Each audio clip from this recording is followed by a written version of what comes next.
जैसे जैसे विधानसभा की 9 सीटों पर होने वाले चुनाव की तारीख नजदीक आती जा रही है, वैसे वैसे बयानों, आरोपों और प्रत्यारोपों के बीच यूपी की सियासत में सर्दी में भी पारा बढ़ सकता है।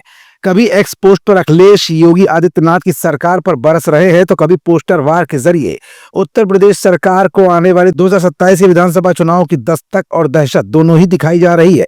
कहीं 27 से सत्ताधीश तो कहीं बुलडोजर नीति पर सुप्रीम कोर्ट के फैसले के आने के बाद योगी सरकार को पूरा विपक्ष घेरे में ले रहा है। ऐसे में एक बार फिर अखिलेश ने प्रयागराज में छात्रों के प्रदर्शन को लेकर योगी सरकार पर बयानों के क्या तीर चलाए हैं, और अब अखिलेश के इस एक्स पोस्ट पर क्या लिखा गया है जिससे यूपी की सियासत का पारा दिन ब दिन और चढ़ेगा। और अखिलेश के इस पोस्ट में अखिलेश ने योगी सरकार को अंकगणित का कौन सा लेसन पढ़ाने की कोशिश की है, और अखिलेश के इस पोस्ट के जवाब में अब योगी आदित्यनाथ का अगला प्लान विपक्ष के लिए क्या होगा। ये कुछ ऐसे सवाल है जिनका जवाब आज की इस रिपोर्ट में हम आपको दिखाएंगे भी और बताएंगे भी। दरअसल उत्तर प्रदेश के प्रयागराज में छात्रों के प्रदर्शन के बाद यूपीपीएससी ने अपना विवादित फैसला वापस ले लिया है।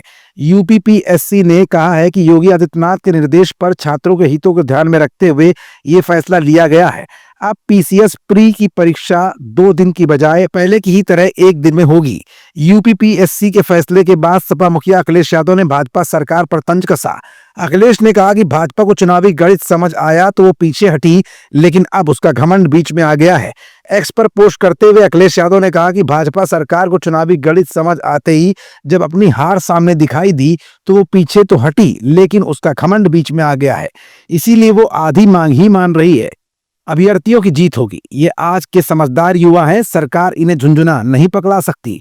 अखिलेश ने आगे कहा कि जब एक परीक्षा हो सकती है तो दूसरी क्यों नहीं।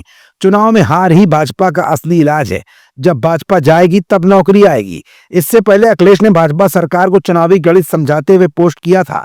अखिलेश ने लिखा था कि भाजपा अगर केवल चुनाव का गणित समझती तो सुन ले कि PCS, RO, ARO, lower subordinate जैसी अन्य प्रतियोगी छात्रों और उनके परिवार के लोगों को मिला लिया जाए तो ये संख्या लगभग 1 करोड़ होती है।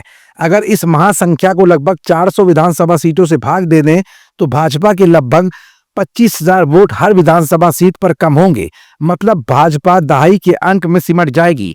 उन्होंने कहा कि उम्मीद है कि इस गणित को ही समझकर आज ही भाजपा की हृदयविहीन सरकार अत्याचार बंद करेगी और आंदोलनकारी युवाओं की लोकतांत्रिक जायज मांग को पूरा करेगी।